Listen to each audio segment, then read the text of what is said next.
തൃശൂർ നഗരത്തിലെ ബലക്ഷയമുള്ള 144 കെട്ടിടങ്ങൾ അടിയന്തരമായി പൊളിച്ചു മാറ്റും. കോർപ്പറേഷൻ കൗൺസിലിന്റേതാണ് ഈ തീരുമാനം.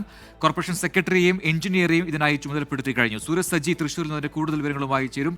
സൂരജ്, ഏതൊക്കെ ഇടങ്ങളിലുള്ളതാണ് ഈ കെട്ടിടങ്ങൾ? 144 കെട്ടിടങ്ങളും ഈ ടൗൺ പരിധിയിൽ തന്നെ ഉള്ളതാണോ? വിവരങ്ങൾ എന്താണ്? പ്രതിൻ തൃശൂർ നഗരത്തിൽ തന്നെയുള്ള കെട്ടിടങ്ങളാണ് ഇപ്പോൾ ഈ പൊളിച്ചുമാറ്റാൻ തീരുമാനിച്ചിരിക്കുന്നത്. കോർപ്പറേഷനും അതുപോലെ തന്നെ ഈ ഡിസാസ്റ്റർ മാനേജ്മെന്റും സംയുക്തമായി നടത്തിയ പരിശോധനയിലാണ് ഈ ബലക്ഷയമുള്ള 144 കെട്ടിടങ്ങൾ കണ്ടെത്തിയത്.